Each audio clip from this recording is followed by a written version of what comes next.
Should people determine right and wrong based on their stance? Or should they determine their stance based on right and wrong? Today, we can use a centuries-old philosophical debate to clarify this logical issue and gain insight into the necessity of modern societal thought paradigms. This debate, which has lasted for centuries, originated in 11th century England. E pugner unita. Selm. He is Anselm, the Archbishop of Canterbury. In some translations, he is also referred to as Anselon or Anselm. In the second chapter of his preaching, he detailed the process of his proof. In simple terms, he believed that we can imagine the greatest and most perfect being. This being must possess all virtues, wisdom and power, and existence is an important characteristic. If this greatest and most perfect being can only exist in our imagination, then this being is not truly the greatest and most perfect. Therefore, this greatest and most perfect being, it must be a real existence. Otherwise, our imagination, the most perfect existence, has not reached its maximum value. Obviously, this is impossible. So he believes that God is a real existence. In fact, this is a typical logical fallacy, because he had already presupposed the existence of God. Meanwhile, Gonilo of Marmoutiers of the same era refuted this. He considered the process of his proof to be extremely absurd, so he began to use the same logical framework, made the following reasoning. He said, we can try to imagine a most perfect island. And this island cannot only exist in our minds, and not exist in reality. Otherwise, we cannot imagine it as the most perfect island. Therefore, this perfect island exists in reality. Obviously, this reasoning process is extremely absurd. You can even use the same argumentative way to prove the existence of anything you want. And this kind of imagination will not become reality. Anselm's response to Gonilo's objection was a further refutation. Anselm said Gonilo overlooked one thing. That is, this argument is only valid for necessary existence. And in this world, there is only one necessary existence. That is God. Obviously, we have encountered one of the most common examples of logical fallacies. Stealing the argument. When you steal the argument, you use your own argument to prove the point you are trying to make, by giving a definition of God, along with the concept of necessary existence, to make the process of this argument legitimate. Anselm made God's existence a part of God, and the most powerful and brilliant refutation in the history of philosophy came several hundred years later, in the 18th century with Kant's refutation of this. Philosophers are not like ordinary people, who just say, you have your position, I have my position. Quote, how did Kant put it? Kant said existence is not a predicate. Predicates are terms that describe the content of another object. Kant believed that Anselm's mistake lies in. He believes existence can be a judgment on things, or existence can be used as a defining property.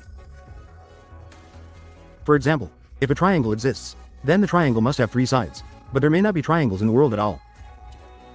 Therefore, the idea of the existence of something cannot become our definition of the content of a triangle. Kant said if God exists, then it must be more perfect than we can imagine. More perfect, but this does not mean that God actually exists,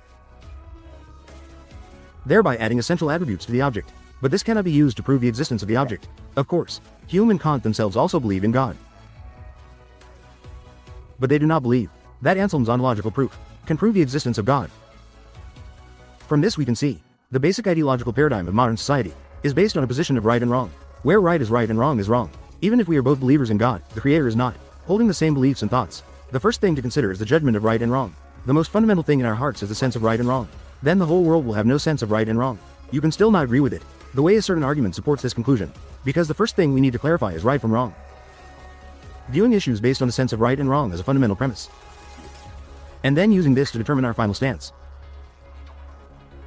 In other words, when we are faced with choices and taking sides, if we lose this basic premise,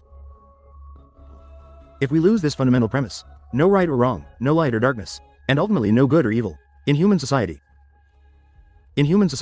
we can see, the basic ideological paradigm of modern society is to establish a position based on right and wrong, because this is based on the rational examination of humanity, while determining right and wrong based on one's position is based on personal emotions. The former emphasizes logic, while the latter emphasizes emotions. The former can be called modern humanity, while the latter can only be classified as animals. For example, a loyal dog. A dog does not question right or wrong and does not use logic.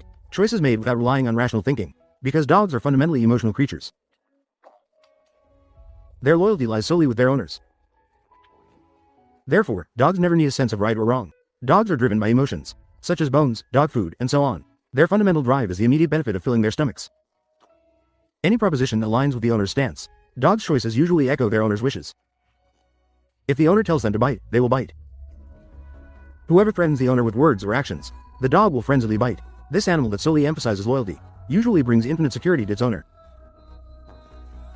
Returning to humans themselves, the reason why we humans differ from most animals and are referred to as advanced animals. Apart from using tools, the fundamental difference between us and animals lies in humans possess abstract thinking, and human brains are capable of complex rational thinking activities, rather than a sense of right and wrong. As a guarantee for human cooperative production, the values of basic division of labor, it can be said to be a universal principle.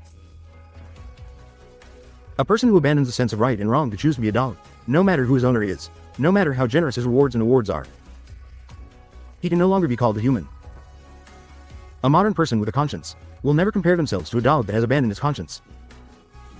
The gains and losses of bones and dog food. This is the basic bottom line of a modern citizen. If this bottom line is widely breached and cheapened, the values of a society will be materialized into bones and dog food. People will lose their basic sense of right and wrong. Various bizarre fallacies and lies will also become prevalent. In a society where lies triumph over truth, a society where emotions triumph over logic, will inevitably degenerate into a jungle society of the law of the jungle. Under this society, the credibility of any individual and organization will crumble over time. Because people no longer believe in justice and conscience, law and order, people turn to seek those underground rules and the protection of unwritten rules. From then on, the whole society will be accompanied by barbarism and devoid of civilization.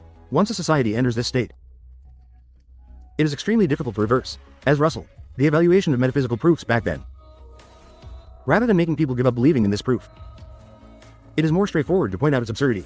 Instead, it is a simpler matter. Stay tuned as I take you to understand philosophy in layman's terms. Next episode, we will together learn about the original nominalist, Belengel. Friends, see you next time.